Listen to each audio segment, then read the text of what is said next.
안녕하십니까. 뉴욕일보 뉴스포커스입니다. 오늘 뉴스포커스는 신분 없이 미국에서 살아가고 있는 많은 이민자들의 가장 큰 염원인 이민개혁 법안에 대해 알아보고자 합니다. 그동안 될 듯 말 듯 이민자들의 애간장만 태운 이민개혁 법안, 진행이 되긴 될까요? 이민개혁 법안에 대한 앞으로의 전망 살펴봤습니다. 이민자 권익옹호단체인 민권센터의 차주범 교육부장입니다. 작년에 포괄적 이민개혁 법안이 연방 상원에서 통과되었을 때만 하더라도 드디어 이민개혁의 법제화가 현실화되는 것으로서 많은 분들이 기대를 하셨습니다. 그러나 안타깝게도 하원 공화당 지도부에서 법안 처리를 지연시키고 하는 바람에 작년에 법안이 통과되지 못했습니다. 금년 같은 경우에는 지금 현실 전체 상황이 오는 11월 중간 선거를 앞두고 있기 때문에 통념상 중요한 선거가 있는 해에는 중요한 법안이 통과되기 어렵다는 그런 전망도 있습니다. 그런데 지난 1986년 마지막 이민개혁 법안이 통과되었을 때의 경우를 생각해 보면 그때도 금년과 똑같은 상황이었습니다. 당시 레이건 행정부가 집권 6년차 들어가 있었고 또한 중간 선거를 앞두고 있는 해였습니다.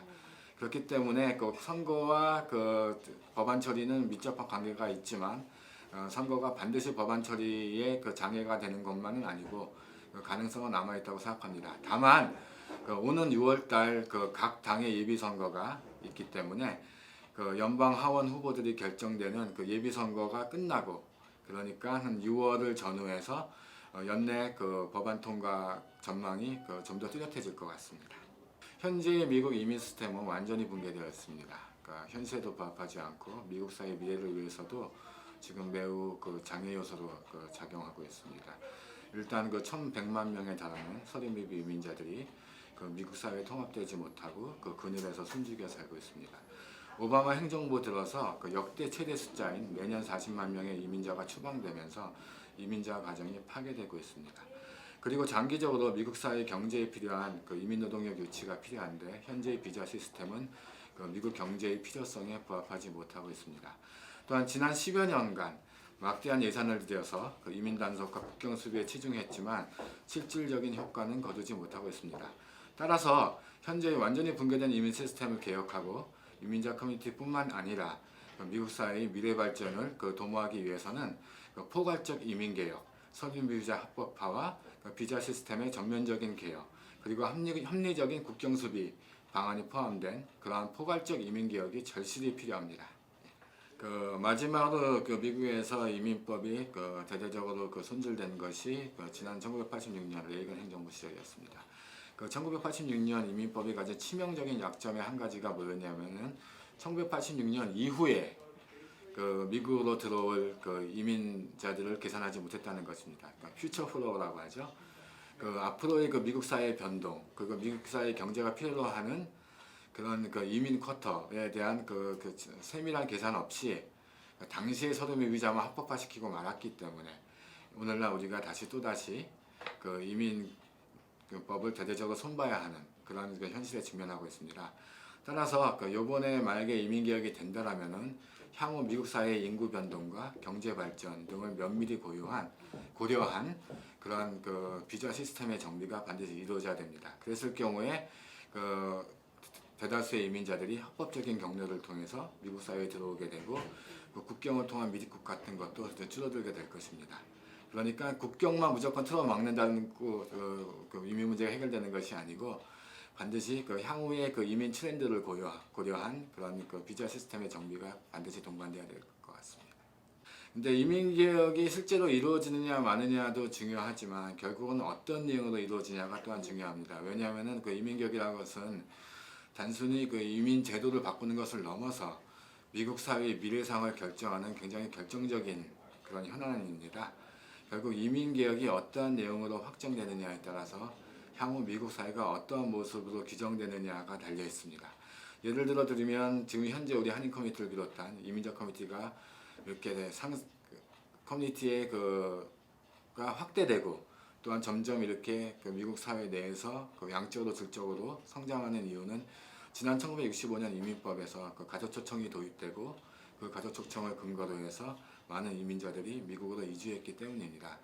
작년에 상원을 통과한 법안을 보면은 그 가족 초청 캐테고리에서 그 형제자매 초청을 아예 없애버렸습니다.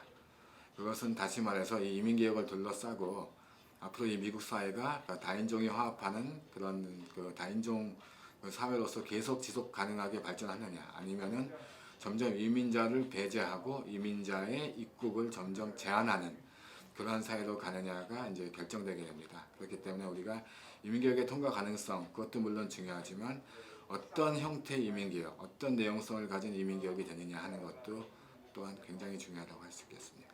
까지 그랬던 것처럼 앞으로도 풀뿌리 로비 활동이나 또는 서명운동 또는 워싱턴 DC 같은 데서 이제 개최될 그 대규모 이민자 그 행진과 집회, 그런데 그 적극 동참해 주시고 같이 목소리를 보태주시면은 저희들이 간절히 원하는 이민개혁이 그 법제화될 날이 머지않았다고 저는 믿습니다. 여러분, 드리머란 용어에 대해 알고 계십니까? 사전적인 의미 이외에 청소년 서류미비 학생들을 뜻하는 말로 사용되는 드리머. 뉴욕주 많은 드리머들의 꿈이 담긴 드림 액트가 얼마 전 근소한 표차로 또다시 법제화가 좌절됐습니다.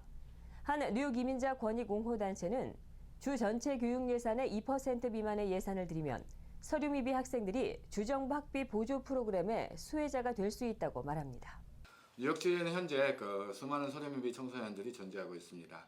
문제는 이들 청소년들이 대학에 진학했을 경우에 주정부 차원의 학비 지원 프로그램에 해당자가 아니기 때문에 계속해서 학업을 계속 이수하고 또 꿈을 펼쳐 나가는데 상당한 애로사항을 겪고 있습니다.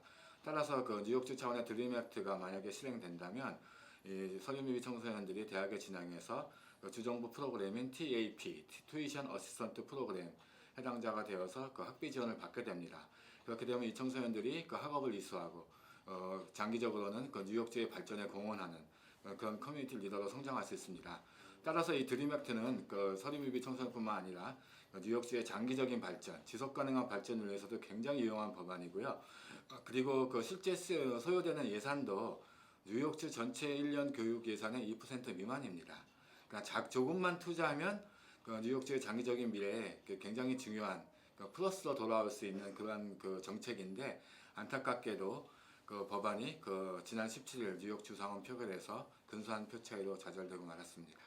비록 그 법안의 상원 통과는 좌절되었지만 아직 그 뉴욕주 의회의 회기가 금년 말까지 남아있기 때문에 그 법안을 다시 상정해서 그 법안 통과를 그 추진할 수 있는 그 동력은 남아있는 상태이고, 또한 그와는 별도로 그 주지사가 다음 회계연도 그 예산안에 드림 액트에 시행될 소요 예산을 만약에 포함시킨다면 드림 액트는 행정적으로도 그 시행될 수 있습니다. 최근 드블라지오 뉴욕시장이 소수계 언론과의 간담회를 통해 신분이 없는 서류 미비자를 포함해 뉴욕시 전체 주민에게 시정부 차원의 신분증을 발급하겠다고 밝혔습니다. 이민 신분에 상관없이 누구나 운전면허를 취득할 수 있도록 한다는 것인데요. 해당 법안 통과를 위해 다양한 노력을 펼치고 있는 민권센터 측에 이 법안의 성사 시점에 대해 들어봤습니다. 그 시정부에서는 현재 그 서류 미비자를 위한 그 미니시플 아이디라 그러죠. 그 시정부 그 신분증 발급 정책을 지금 추진하려고 합니다.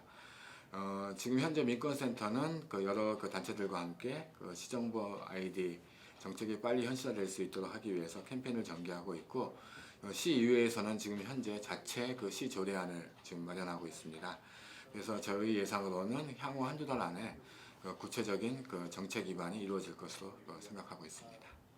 지난 27일 중부 뉴저지주 미들섹스 카운티 브론스윅에 소재한 뉴 밀레니엄 뱅크 본점에서는 새로운 동포은행의 시작을 알리는 기자회견이 마련됐습니다. 이날 허홍식 전 뱅크 아시아나 행장 등 한인 인수 이사진은 뉴 밀레니엄 뱅크를 인수할 계획이라며 이에 따른 자본금 확보를 위해 일반 투자가를 모집한다고 밝혔습니다. 당일 기자회견 영상으로 준비했습니다. 아마 그 경제의 성장의 뒷받침이 바로 은행들이 하는 일이 아닌가 이렇게 생각이 들고요. 우리 뉴 밀레니엄이 앞으로 우리 한인 사회 속에서 같이 우리 한인 사회와 같이 더불어 커가는 그러한 길을 걸어가도록 저희가 준비를 하고 있습니다. 그리고요, 앞으로 뉴 밀레니엄이 커가면서 우리 한인 사회의 적극적인 경제 성장을 도와서 앞으로 우리 한인 사회가 미국 사회 속에서 소수민족들을 리드하는 그런 경제력을 향상시키는데 이익을 담당하고자 합니다. 그래서 지금 그 놓은 그대로 지금 저희들이 주당 1불 25전으로 해가지고 미니멈 530만 불만 더 일반 투자 청약을 받게 되면은 감독국에서 조건으로 제시한 1,500만 불을 저희들이 다 확보하게 됩니다. 그러면은 저희들이 일단 이 은행을 완전히 인수해가지고 뭐 사실 그 한인은행이 되는 이 주류 사이에 여기 있는 지점들이나 이런 거 다 같이 가져갑니다.